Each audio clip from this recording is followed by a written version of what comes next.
Hi friends, കൊടൈക്കനാലിൽ ഞങ്ങളിന്ന് 3 ദിവസത്തെ stay കഴിഞ്ഞ് 4ാമത്തെ ദിവസമാണ്. ഇന്നും കൂടെ സ്റ്റേ എടുക്കാനുള്ള ശേഷിയില്ലാത്തതുകൊണ്ട് ഞങ്ങൾ ബാഗെല്ലാം പാക്ക് ചെയ്ത് റൂം വെക്കേറ്റ് ചെയ്ത് ഇറങ്ങുകയാണ്. ശരിക്കും ഇന്ന് ഈവനിങ് ഫുള്ള് ഇവിടുത്തെ കാഴ്ചകളെല്ലാം കണ്ട് തിരിച്ച് പോകാനാണ് പ്ലാൻ. അങ്ങനെ റൂം വിട്ടിറങ്ങി നേരെ കാപ്പി കുടിക്കാനാണ് പോയത്. 4 ദിവസം കൊണ്ട് ഈ കൊടൈക്കനാലിലെ ചെറുതും വലുതുമായിട്ടുള്ള മിക്കവാറുമുള്ള എല്ലാ കടകളിലും കയറി നമ്മൾ ഫുഡ് കഴിച്ചതാണ്. എന്നാൽ ഇന്ന് രാവിലെ കഴിച്ച ഫുഡ് ശരിക്കും അത് സെപ്പറേറ്റ് ഞാനൊരു വീഡിയോ ചെയ്യുന്നുണ്ട്. ഒരു അമ്മച്ചിയുടെ കടയിൽ നിന്നാണ് ഞങ്ങൾ കഴിച്ചത്. അടിപൊളി ഇഡ്ഡലിയും ചമ്മന്തിയും സാമ്പാറും. അങ്ങനെ ഞങ്ങൾ അവിടെ നിന്ന് നേരെ വന്നത് കൊടൈക്കനാലിൻ്റെ സൂയിസൈഡ് പോയിൻ്റ് എന്നറിയപ്പെടുന്ന ഗ്രീൻ വാല്യൂ വ്യൂ പോയിന്റിലേക്കാണ്. ഇതിൻ്റെ നേരെ മുന്നിൽ കാണുന്ന ഈ ഗ്രൗണ്ടാണ്. ചെറിയൊരു ബോള് വലിയൊരു സ്റ്റിക്ക് കൊണ്ട് അടിച്ച് 2-3 കിലോമീറ്റർ അപ്പുറം ഇട്ടിട്ട് നടന്നു പോയി അതെടുത്തുകൊണ്ട് വരുന്നൊരു കളിയുണ്ട്. കൊടൈക്കനാലിൻ്റെ പേര് കേട്ട ഗോൾഫ് ക്ലബ്ബാണിത്. സൺഡേ ആയതുകൊണ്ട് ഒരു രക്ഷയില്ലാത്ത തിരക്കാണ്. ഞങ്ങൾ ഏകദേശം 1 കിലോമീറ്ററിനപ്പുറത്ത് വണ്ടി ഇട്ടിട്ട് നടന്ന് വ്യൂ പോയിന്റിലേക്ക് എത്തി. ഗ്രീൻ വാല്യൂ വ്യൂ പോയിന്റ് കയറുന്നിടത്ത് തന്നെ 2 സൈഡിലും പലതരം കച്ചവടക്കാരാണ്. ചെറിയവർക്കും വലിയവർക്കുമായിട്ടുള്ള എല്ലാ സാധനങ്ങളും ഇവിടെ വാങ്ങിക്കാൻ കിട്ടും. എന്നാൽ വില ഒരല്പം പോലും കുറവില്ല. എല്ലാ കടക്കാരും നല്ല ഐക്യത്തോടെയാണ്. ഒരു സാധനത്തിൻ്റെ വില അവർ തന്നെ ഇട്ടിട്ടുണ്ട്. അപ്പുറത്തോ ഇപ്പുറത്തോ കടകളിൽ കയറി വില പേശി മേടിക്കാമെന്ന് വിചാരിക്കേ വേണ്ട. എല്ലായിടത്തും ഒരേ റേറ്റായിരിക്കും. അതിൽ നിന്ന് അവർ 1 രൂപ പോലും കുറയ്ക്കത്തില്ല. ഗ്രീൻ വാല്യൂ വ്യൂ പോയിൻ്റ് കൊടുമുടിയിൽ നിന്നും 5000 അടി താഴ്ചയുള്ള പച്ചപ്പ് വിരിച്ച താഴ്വരകളാണ് താഴ്ഭാഗത്ത്. അപകടകരമായ ചരിവുള്ളത് കാരണം സൂയിസൈഡ് പോയിൻ്റ് എന്നാണ് ഈ പ്രദേശം അറിയപ്പെട്ടിരുന്നത്. കൂടാതെ താഴ്ഭാഗം കോടമഞ്ഞ് കൊണ്ട് മൂടാതിരുന്നാൽ മുകളിൽ നിന്ന് താഴേക്ക് നോക്കിയാൽ പച്ചപ്പ് നിറഞ്ഞ താഴ്വരകൾക്ക് ഇടയിലൂടെ അതിമനോഹരമായ വൈഗ അണക്കെട്ടിൻ്റെ ഭംഗി കൂടെ കണ്ടാസ്വദിക്കാൻ പറ്റുന്നതാണ്.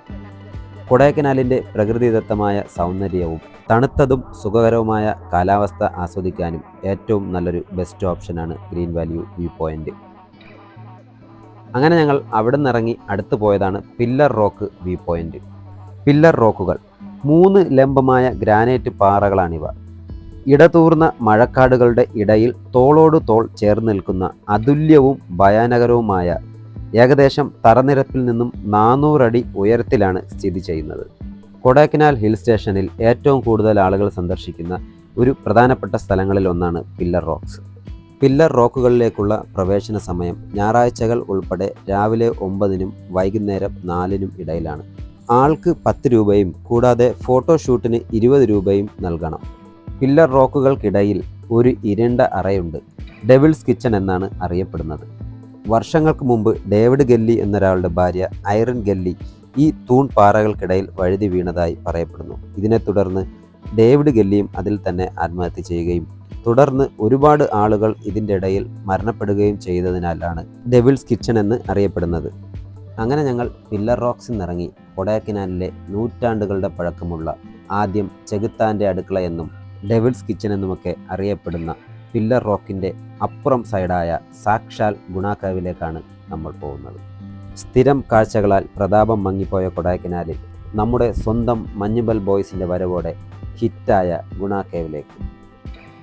പുതിയ കവാടത്തിലൂടെ അകത്തോട്ട് കയറിയാൽ മണ്ണിന് മുകളിൽ വളർന്ന് പന്തലിച്ചിരിക്കുന്ന പൈൻ മരങ്ങളും ചെകുത്താൻ്റെ അടുക്കളയിൽ വാരി വലിച്ചിട്ടിരിക്കുന്ന വേരുകളും അതിനപ്പുറം വലിയ വലിയ മരങ്ങളും വള്ളിപ്പടർപ്പുകളുമായി പടർന്ന് പന്തലിച്ചിരിക്കുന്ന ഗുണ കേവ്. 3 പാറക്കെട്ടുകളുടെ അഥവാ പില്ലർ റോക്കുകളുടെ നിലവറ എന്നാണ് ഗുണ കേവിനെ അറിയപ്പെടുന്നത്. ഗുഹയുടെ ഭീകരത കൂട്ടം വിധം പടകൂറ്റൻ മരങ്ങൾക്കപ്പുറം ഭയപ്പെടുത്തുന്ന ശബ്ദങ്ങളുണ്ടാക്കി സദാ പാറിപ്പറക്കുന്ന നരിച്ചീലുകളും കാലൊന്ന് തെറ്റിയാൽ കൈയൊന്ന് വഴുതി വീണാൽ ബോഡി പോലും തിരിച്ചു കിട്ടാൻ പറ്റാത്തക്ക വിധം ദുരൂഹമായ ഗുഹകളും ഗുണ കേവിൻ്റെ പ്രത്യേകതയാണ്. 1821 കാടിനുള്ളിൽ മറഞ്ഞു കിടന്നിരുന്ന ഗുഹയെ ബ്രിട്ടീഷുകാർ കണ്ടെത്തിയെന്ന് ചരിത്രകാരന്മാർ പറയുന്നത്.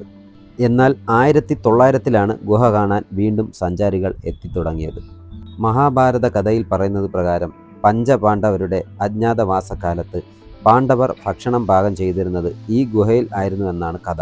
അതാണ് അടുക്കള എന്ന പദം ഗുഹയുടെ പേരിനോടൊപ്പം ചേർന്നതും. 1992 കമലഹാസൻ നായകനായ ഗുണ എന്ന ചിത്രത്തിൻ്റെ ഷൂട്ടിംഗ് ഗുഹയിൽ പൂർത്തിയായതോടെയാണ് ഗുഹ കൂടുതൽ പ്രശസ്തമായത്. അന്നു മുതൽ സഞ്ചാരികൾ ഭയപ്പെടുത്തുന്ന ചെകുത്താൻ്റെ അടുക്കള എന്ന പേര് മാഞ്ഞ് പകരം അവിടെ ഗുണ കേവ്സ് എന്ന പേര് സ്ഥാനം പിടിക്കുകയും ചെയ്തു. സമുദ്രനിരപ്പിൽ നിന്നും 2230 മീറ്ററോളം ഉയരത്തിലാണ് ഗുഹ. മുകളിൽ നിന്ന് വീണാൽ പൊടി പോലും ബാക്കി കിട്ടില്ല. സഞ്ചാരികൾ ഏറിയതോടെ ഗുഹയുടെ അപകടങ്ങളും കൂടാൻ തുടങ്ങി. സാഹസിക യാത്ര നടത്തുന്നത് വേറെയും. അതോടെ നിരവധി പേരുടെ ജീവൻ ഗുഹയിൽ പൊലിയാൻ തുടങ്ങി. ജീവൻ ഒടുക്കാൻ വേണ്ടി വരുന്നത് വേറെയും.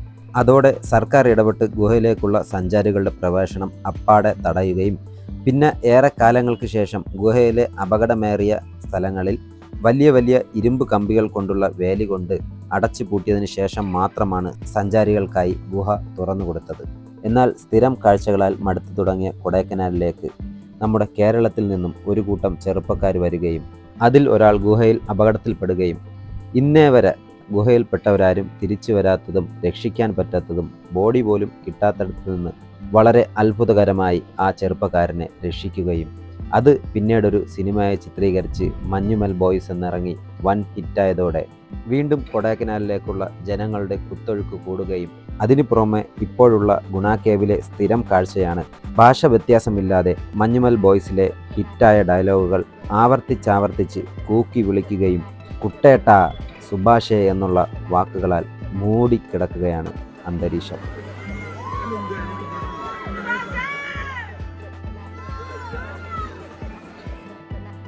അപ്പോൾ ശരി, അടുത്ത് ഞങ്ങൾ കൊടൈക്കനാലിൽ നിന്ന് തിരിച്ചു പോകുമ്പോഴുള്ള മനോഹരമായ കാഴ്ചകളും ഒരു കിടിലം ഹോട്ടലിൻ്റെയും വിശേഷങ്ങളുമായി അടുത്ത വീഡിയോയിൽ കാണാം.